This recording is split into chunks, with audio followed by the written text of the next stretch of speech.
Very difficult to live back through that day. My name is David Temple. Belinda was the best thing that ever happened in my life. She was the mother of my child. She was fixing to give me my second child. She was pregnant. She got home about 4 o'clock. We just said I would take Evan out and run around. We stopped at Berkshire Brothers just to get a drink. We stopped, got 2 drinks, and I picked up a bag of cat food while we were in there getting the drinks. And then we decided to go to Home Depot. We'd have time to do that, make it home, and time to take Belinda to eat dinner. We were watching a movie and we heard a gunshot. It sounded like coming behind our house. It sounded like a loud boom. I was sure there was a gunshot. We pulled into the garage, got my son out, started to walk towards the back door. And I can see that the back door is open and it's cracked with glass. And took my son across the street and banged on my friend's house. And handed them Evan and asked if they would call 911. 911, go ahead. Somebody has broken into my neighbor's house. And then ran back across the street. Where's your neighbor at right now? He went in through the gate and into my house. Right across the street from me. And then making it upstairs. I need an address, ma'am. To her lying in a pool of blood in her closet. With her knees up underneath her stomach. And to protect her, Amy dove across the bed and got the phone to call 911. Harris County 911 police fire ambulance. Yes, somebody's broken into my house and my wife is being shot.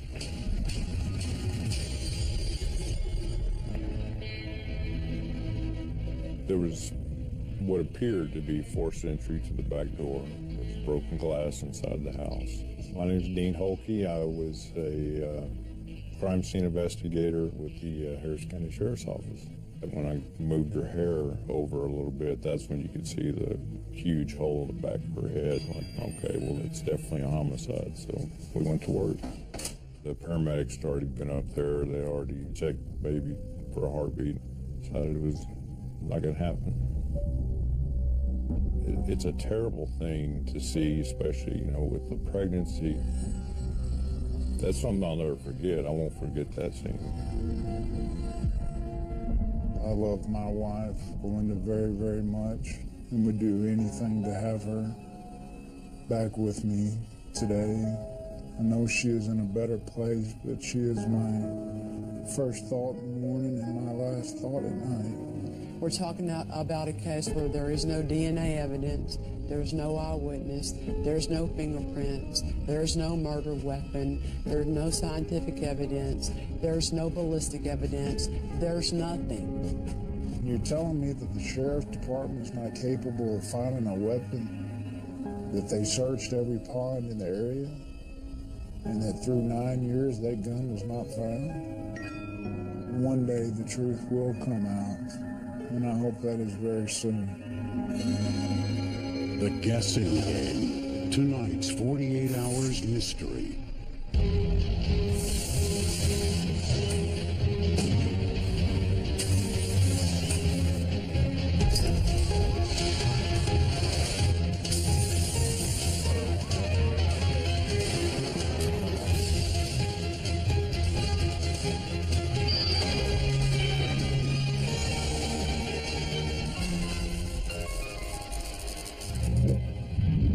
Mystery continues in 90 seconds.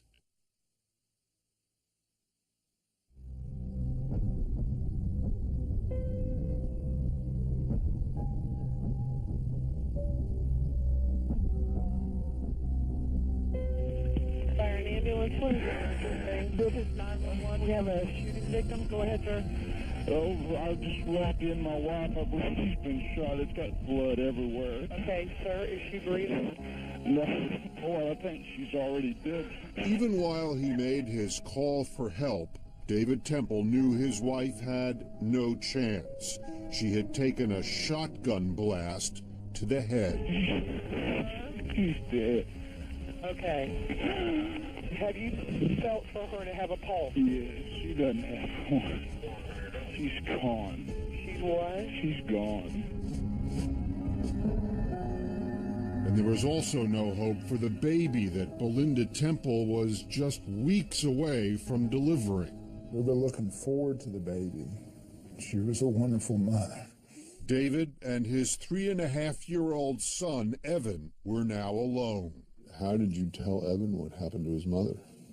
I just laid down in the bed with him and told him that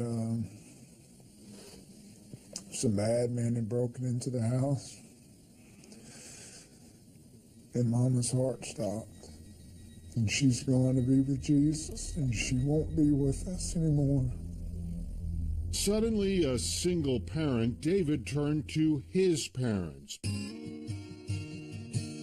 Moving into their home, finding comfort in good memories. Was it a happy childhood?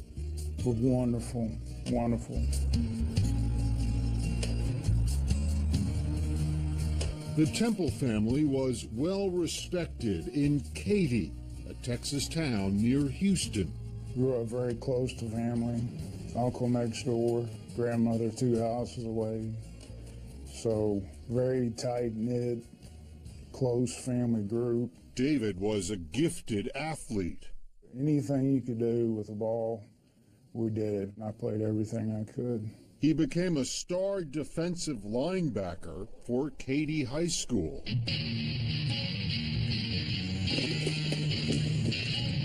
The great ones always rise to the top somewhere during the course of a game. Wade Luker coached a rival team in a nearby town. We always had to assign 2 people to him to block him. He was a force to be dealt with when you played him. Temple won a football scholarship to Stephen F. Austin University. On the field, he became known as the Temple of Doom. He was a hustler on the field. I mean, he was always the first one to the football. He was really a great leader. Off the field, he was a bit of a romantic, especially when it came to an attractive phys ed major, Belinda Lucas. She's just naturally God-given beauty, but on the inside she's prettier than she was, because she would do anything for anybody. Before long, David asked Belinda's parents, Tom and Carol Lucas, for her hand. That is very old-fashioned to ask for. What did you make of that? I made this pretty neat guy. I didn't think young men did that in these days. With her parents' blessing, David proposed to Belinda in the most sentimental setting he could imagine. I took her down to the 50-yard line and got down on my knee and told her how much I loved her and asked her if she'd marry me. They married and both ended up working with children. Belinda taught special ed at Katy High, where her husband had ruled on the football field. She was such a great teacher because she loved kids and she understood the kids so well. Debbie Berger, who taught in the same classroom, was a close friend. She was a strong person, very direct, but yet very loving and warm. A light bulb that goes in my new lamp. David landed a job in a nearby town, teaching and coaching alongside his old rival, Wade Luker. Oh, I thought he was as good a coach as I ever worked with, and I coached for 36 years. He'd take guys that maybe weren't as good, and he was always trying to bring their level up. By all accounts, the Temples were both devoted to their son, Evan, and by January of 1999, the birth of their daughter was just 1 month away. January 10th, we were a happy threesome as anybody in the country. It was also the last weekend of Belinda's life. On Monday, January 11th, just like every day, Evan was in daycare while his parents were at work. But he was sent home early that day with a fever, and David came home to watch him. And he took a bath, made sure his temperature was good, and we just played and waited for Mom to get home. When Belinda returned around 4 o'clock, David says she went upstairs to rest, and that's when he took Evan out to play. We went to the park in our neighborhood, which we spent a lot of time at. He enjoyed being out, so that's where we went first. After that, he says, they made their trip to the grocery store and then to the Home Depot, never imagining what awaited them at home. When they got back, Temple says he saw the broken back door, dropped Evan off at a neighbor's, then ran up the stairs and found Belinda's body sprawled on the floor of the bedroom closet. When you have something like that traumatic happen in your life that you've never seen before, it's incapable of putting into words how you feel. What were you told about the scene before you got there? That there was a female been found dead in her closet with an apparent gunshot wound to the head. Crime scene investigator Dean Holke was surprised that a burglar would be so violent. How many burglars do you think walk around at late in the afternoon carrying a shotgun in broad daylight? Holke followed the standard procedure and asked to test David's hands for gunshot residue. Did you tell him what this was? I explained it to him what it was for, yes. Did he resist at all? No, not at all. David agreed to go with the police and give a statement. Do you remember what was going through your mind at that point? Totally numb, shock. Sometimes it feels like an eternity, and sometimes it feels like it went very quick. I can remember having trouble just walking out to the cruiser. Belinda's parents got that phone call that mothers and fathers have nightmares about. I dropped to my knees. I not only lost my daughter, I lost a granddaughter that I'm sure was beautiful as her mama, that I never got to see. This was no ordinary crime scene. It affected even veteran homicide detective Tracy Shipley. It was one of the few cases we have where you have a completely innocent victim. She had lived a low-risk lifestyle. She was a teacher, she was a mother, she was a wife. She didn't have any bad habits. And to find her dead in her house was very heartbreaking. In the following days, Detective Shipley began canvassing the neighbors.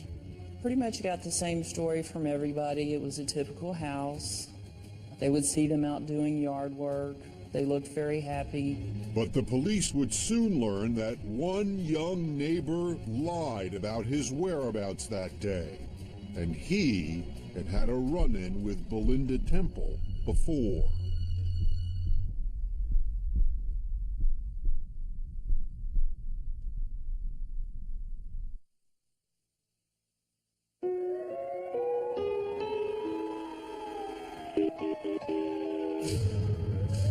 My wife, I believe, has been shot. It's got blood everywhere.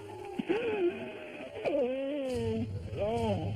The night his wife, Belinda, was murdered in January 1999, David Temple told police he had no idea who did it. Action take one.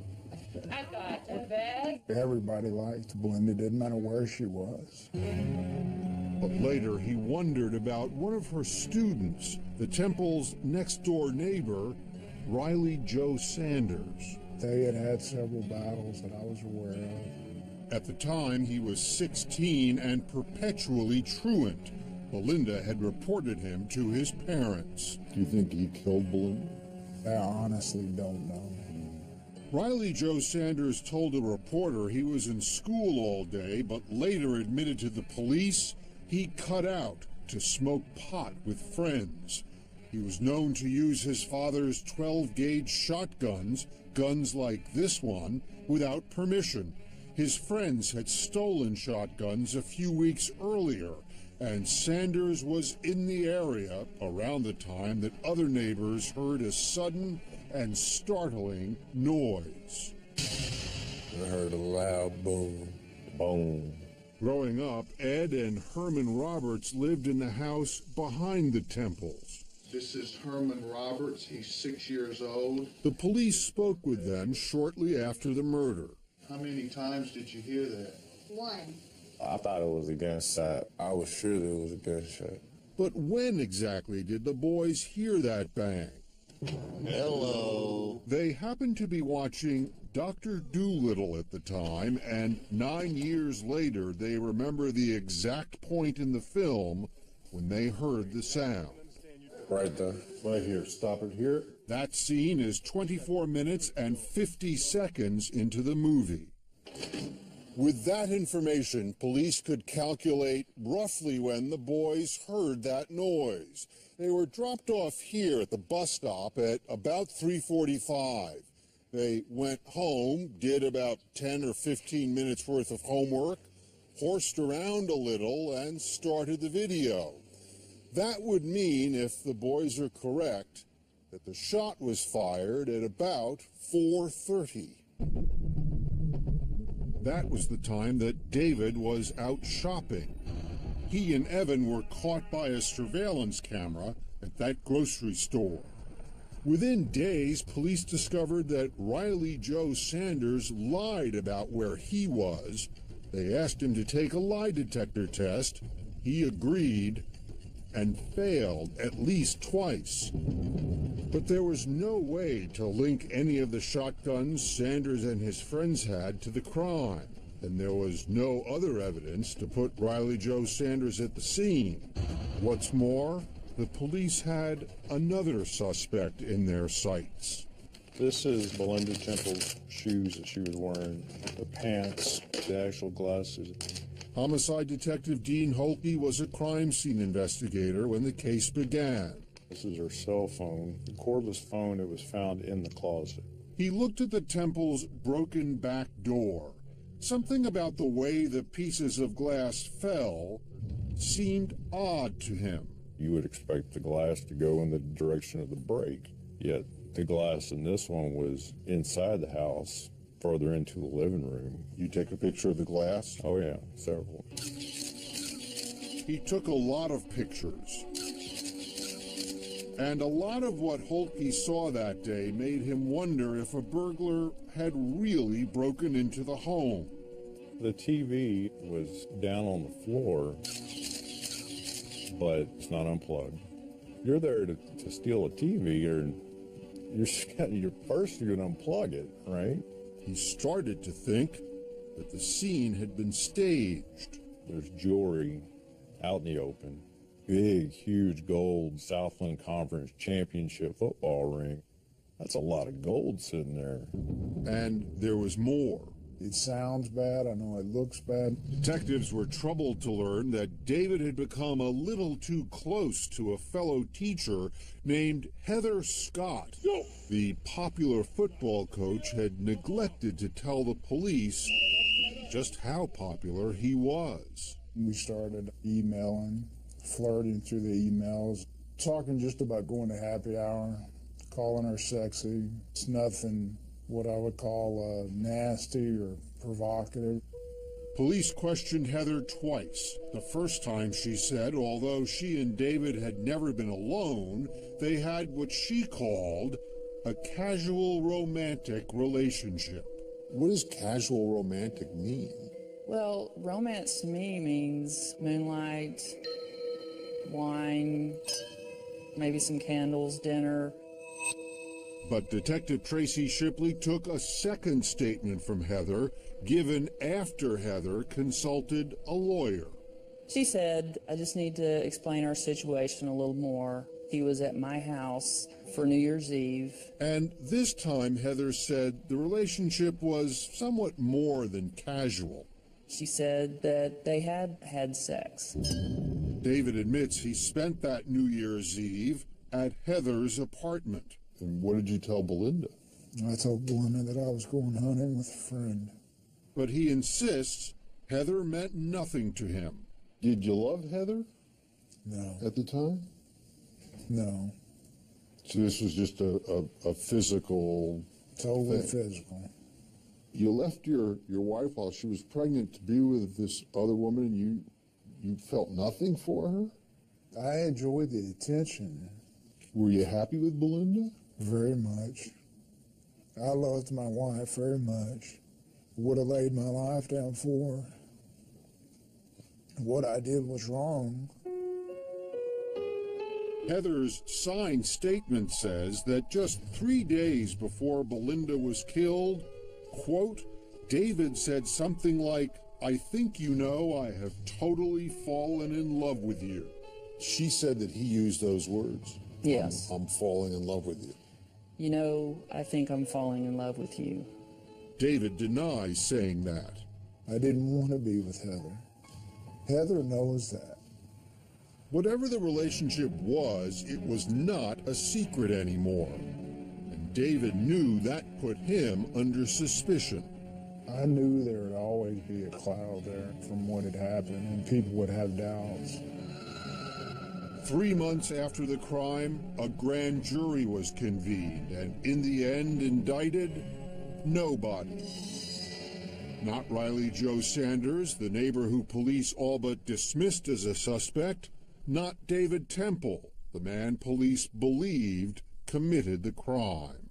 So how did you feel when you heard that they decided not to indict you? You don't get any joy from knowing that you didn't kill your wife. She's still gone. With no hard evidence connecting anybody to this murder, the case went cold, and David Temple got on with his life. He went back to teaching, and a year and a half later, he remarried.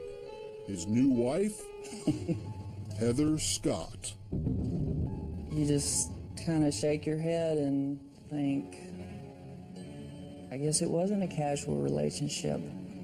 So when did you actually fall in love with Heather? It'd be hard to pick a day. It's an important detail because no matter what the grand jury thought, investigators were convinced David fell in love with Heather before Belinda Temple was killed. He no longer wanted his wife around, and he wanted Heather, and he was going to do everything he could to get Heather.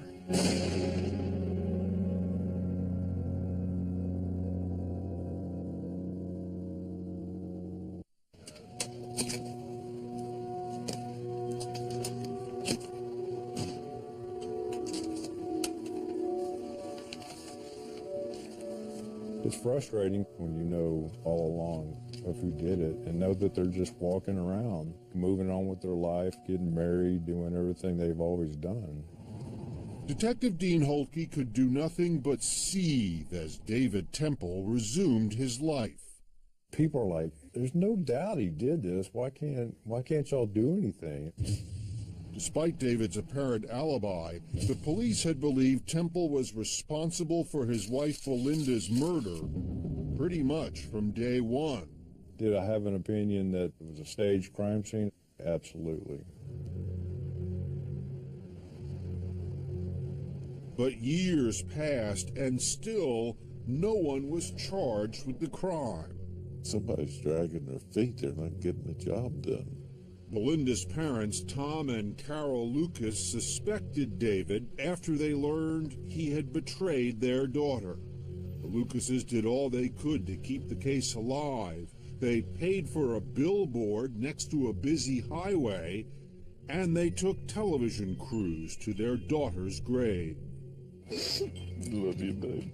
But nothing changed until November 2004, and 5 years after, in California, caught the nation's attention. He is charged with killing his wife, Lacey.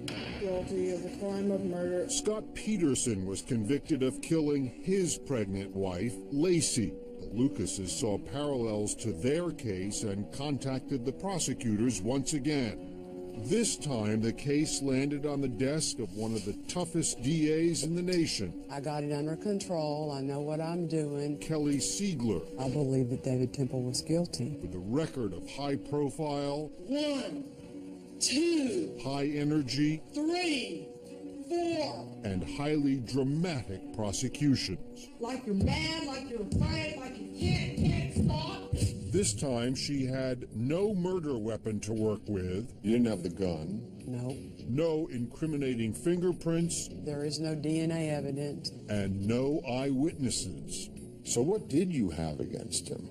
A story that he told that never made any sense. What didn't make any sense about it? The story was, according to David Temple, at the very time he was out with his sick son, running errands that didn't need to be run, a random burglar just happened to break into his house and shoots Belinda Temple in the back of the head when she's 8 months pregnant, while David Temple is having an affair with the woman he was madly in love with. Siegler has a theory. She believes Belinda Temple was killed around 4 p.m., about a half hour before David was seen by those surveillance cameras at the stores. Whatever the Roberts brothers heard around 4:30, Siegler says, it was not the fatal shot. You think they heard anything? I have no idea what they think they heard. They're good kids. I just don't think they know what they heard. Besides, Siegler says, since Belinda was shot in the closet, the sound would have been muffled by the clothes. Once Belinda was dead, Siegler says, Temple went right to work, concocting his alibi. David Temple made a sweep through the house and made an attempt to make the house look like it had been burglarized. He broke the glass in the back door, and then he took evidence to try and get himself on videotape to alibi himself as quickly as he could. Siegler says Temple planned to be seen on camera, but what he didn't expect, she says, was to also be seen in a different, out-of-the-way part of town. A witness who recognized David from his glory days as a high school football star saw him here in his car. Well, what do you think he was doing out there? I think that's where he went to get rid of the shotgun. But you never found the shotgun. Do you know how many Rossvilles there are in Katy, Texas? And canals, and creeks, and ponds? Kelly Siegler may not have had the gun, but she did have some new ammunition, some new evidence. After years of laboratory snafus and delays, a critical FBI report came back. Tests on David's jacket that was found in the bedroom showed traces of gunshot residue. Finally, Siegler had some forensic evidence. She took the case to a new grand jury and got an indictment. On November 29, 2004, nearly 6 years after his wife was killed, David Temple was arrested. I dropped my son home from school like I did every day. And an officer pulled me over, handcuffed me, and put me immediately in the back of a detective's car. And one of the detectives in that car was Dean Holtke. You know what this is about, right? And he says, no, what? I said, Belinda. He's like, you got to be kidding me, man. That was like 6 years ago. But I never thought that I would be arrested, ever. Temple says he's a devoted family man. despite marrying his mistress after his wife was murdered. I have to ask you, did you kill her? Of course not. Merry Christmas. You cannot be a good father to one child and take a life of another one. To me, that is impossible. To go up against the hard-charging prosecutor, Temple turned to Dick DeGuerin. I just intuitively could tell he didn't have anything to do with it. A legendary Houston attorney, every bit as Texas tough as Kelly Siegler. When I heard David Temple hired Dick DeGuerin, I'm going, geez.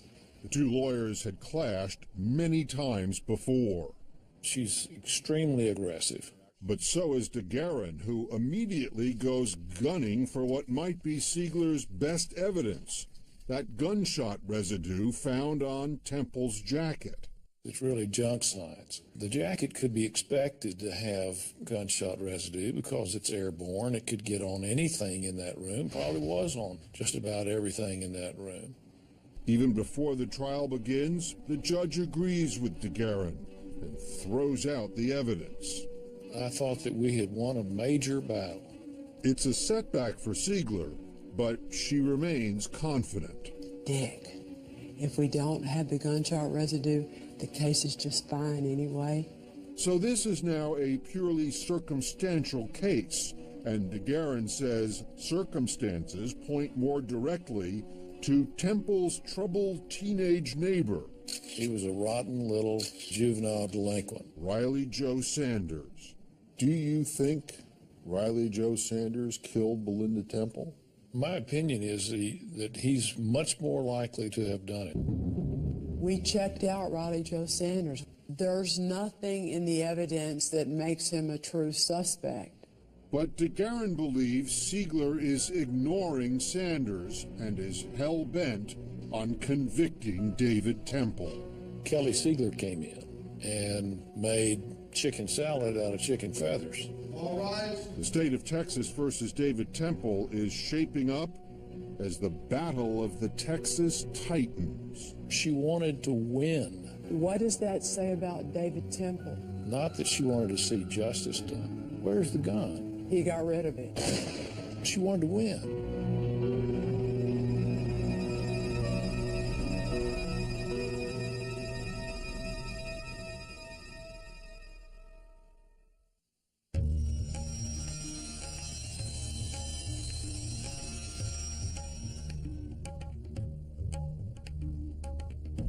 So who is David Temple?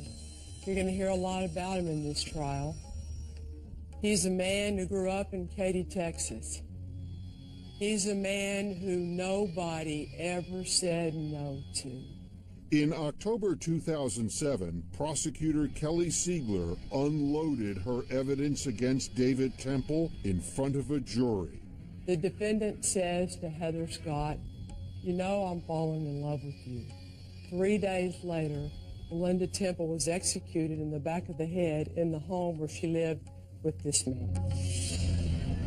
He got away with murder for nearly 9 years, she says, and that is long enough. The only person in the whole wide world who had a motive to want Belinda Temple dead is this man who sits before you today. It was going to be a hard case to present. It was a circumstantial evidence case to the nth degree.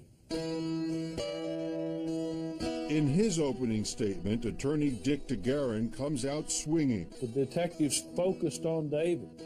The evidence will show that they ignored other leads. Blasting investigators for letting the real killer get away. I mean, in your mind, was there enough evidence to take this case to trial?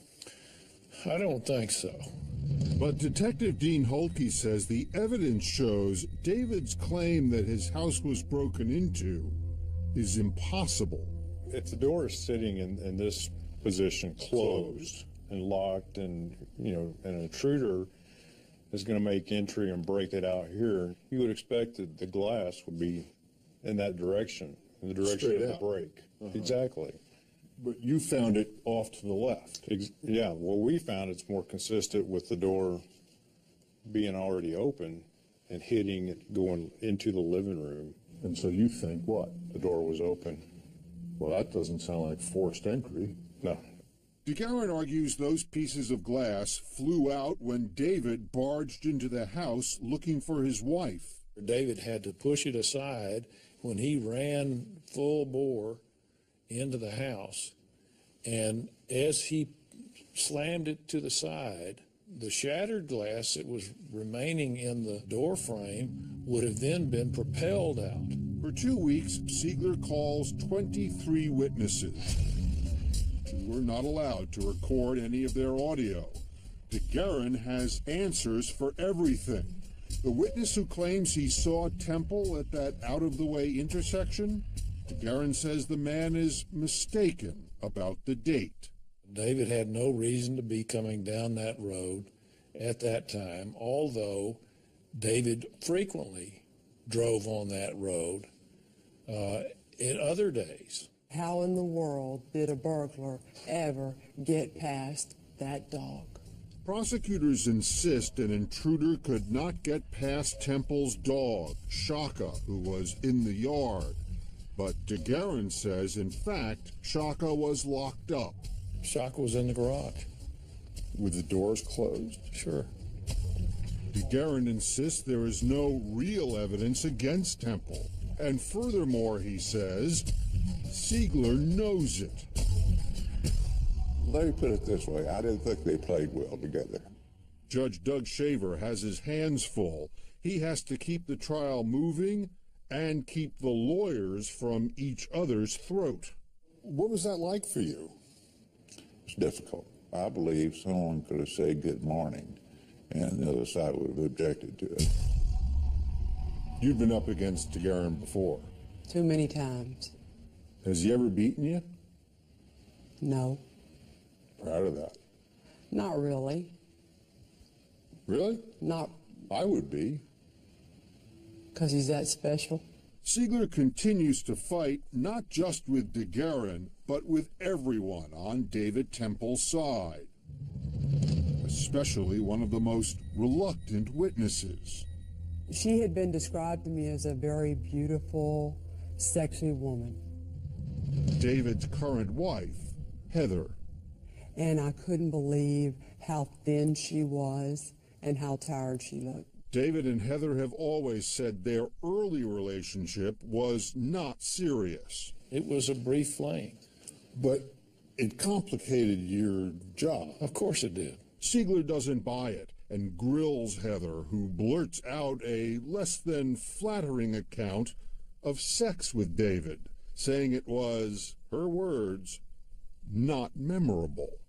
That was just so, come on, so contrived. Nobody in the courtroom bought that. When it's DeGuerin's turn, he launches an aggressive defense. He calls most of Temple's immediate family to paint a picture of David as a good father and a loving husband. He also calls the Roberts brothers to testify about that loud bang they heard when they were just children. What happened? I heard like this big boom, like boom. What the Roberts boys did hear is they heard a gunshot, and when they heard the gunshot, David Temple was 6 miles away.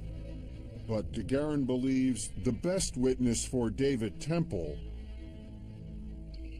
is David Temple himself. He wanted to testify.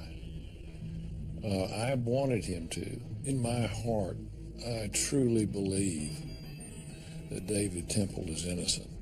So Temple takes the stand to plead his case. He has put himself in Kelly Siegler's crosshairs. Were you afraid of Kelly Siegler? No. You weren't? I'm not afraid of her. She's very aggressive. But I knew what was right. But he knows it's a risk. I look mean. I'm not. My eyes are sunk back in my head. You look like a football player. You look like you could be aggressive. You know, and some things work against you. When the defense rests, DeGuerin hopes the jurors will look past David Temple's appearance and focus their suspicion on Temple's former neighbor, Riley Joe Sanders. He's in trouble right and left, and he was running around with a group of guys that burglarized places. DeGuerin believes that Sanders and his friends may have staked out the Temple house. They probably saw David leave. They go in, start stealing stuff, and Belinda, who's lying down upstairs, hears the break-in, and she shuffles off to the closet with the cordless telephone to call for help. They hear that because they're directly below there, and then they run up and kill her. But Kelly Siegler tackles DeGuerin's theory head-on and calls Sanders to the stand as a witness for the prosecution. And Riley Joe Sanders admitted, yeah, I smoked dope, yeah, I cut school 100-something times. He denies under oath having anything to do with the murder. How do you know he was telling the truth? You weigh it with all the other factors. He had no reason to want her dead. But there was that polygraph. How did you do? The jury didn't get to hear all that evidence. I know. How did you do? I'm not going to talk about it if the jury didn't hear about it. Well, would I be wrong in saying that he failed the polygraph? The jury did not hear that. I think that he failed the polygraph. Isn't that true? I just think it's important for everyone to understand that that's not admissible evidence, and our jury did not. I'm not arguing that, and I think most people know that it's not admissible evidence, but it's an investigative tool. Right. How did he do in the polygraph? Not well. Sanders declined to be interviewed, saying he didn't want to discuss false allegations against him. Kelly Siegler hopes Sanders will not distract the jurors from her case against David Temple. He never said a word about the dog. That's not the evidence. We objected and asked that she stay in the record. But she knows better than to underestimate her rival. Objection beyond the record. He's a great lawyer. I don't really want to ever have to deal with him again.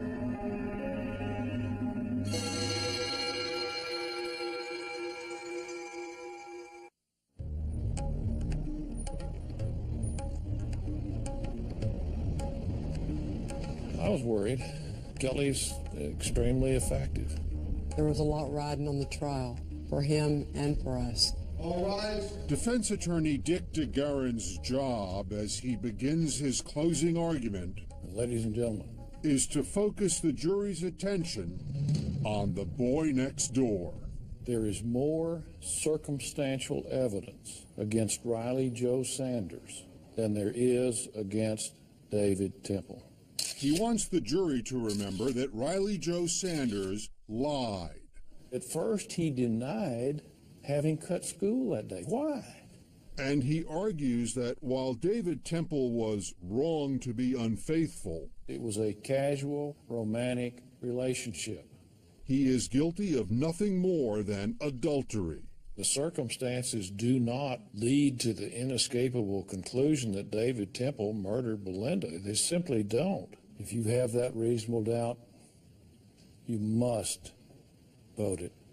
The truth is in the details. Prosecutor Kelly Siegler gets the last word and one last chance to make her case. The lies that this man told and the things that he chose not to say are the little pieces that are the truth. David Temple wanted to have his life exactly the way he wanted it. You better believe he was serious about Heather. He didn't want Belinda anymore, and she was in the way. And you better believe he was done with Belinda in his mind.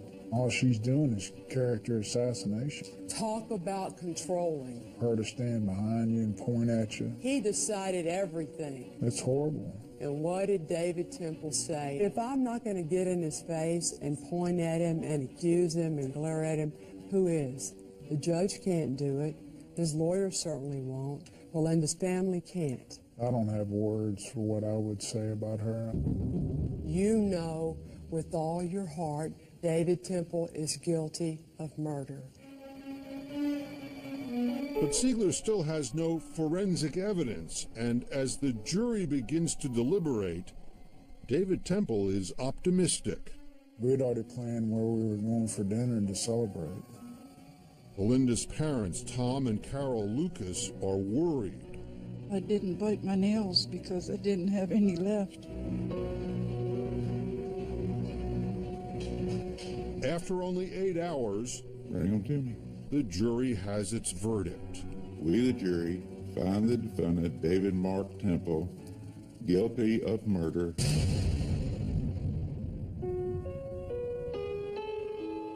My heart dropped. Everyone be seated, please. It's just an unbelievable feeling. When you heard guilty, where did your mind go? To my son. Can you say Merry Christmas? What have you told your son? I've been very upfront with him. What is that? What is that? Dad's going to be gone for a while. Temple was sentenced to life in prison. Hi, big boy. And Evan, who's now 13, lost his father 8 years after losing his mother. He's now being raised by Heather. He knows he has a mother here, and he has a mother in heaven, and that's the way he talks about it. This is a tragedy. It's a tragedy for David. It's a tragedy for his family. Not surprisingly, Dick DeGuerin plans to appeal. This case is stuck in my craw, and it'll stay there until I get it over with. It's partly personal. He's lost to Kelly Siegler before, but this time, he believes, is different. Kelly Siegler has finally convicted an innocent man. David Temple did not kill Belinda Temple. That's funny because I've had 4 cases with Dick, and he said that on all 4 defendants, that they were innocent. But this case was tougher than most, and Siegler says that's probably why every prosecutor before her passed it up. It's real easy to do with cold cases. You just say what everyone who's gone before you says, not enough here, maybe one day, and keep a family's hopes strung out forever. Belinda's family believes justice was finally done, but they are still left with questions. Questions they believe can only be answered by David Temple. I don't know how you could have done that to my daughter. I'll never be able to see her again. Did you ever hear of divorce? Just why did you have to do it like that?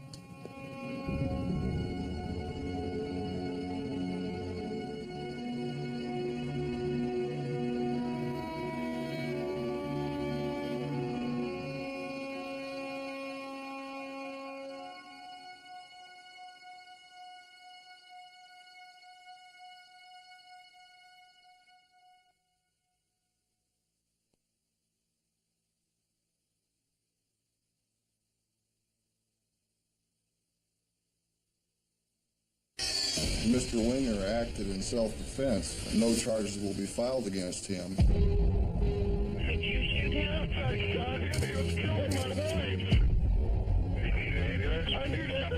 You say he was a hero? Yes.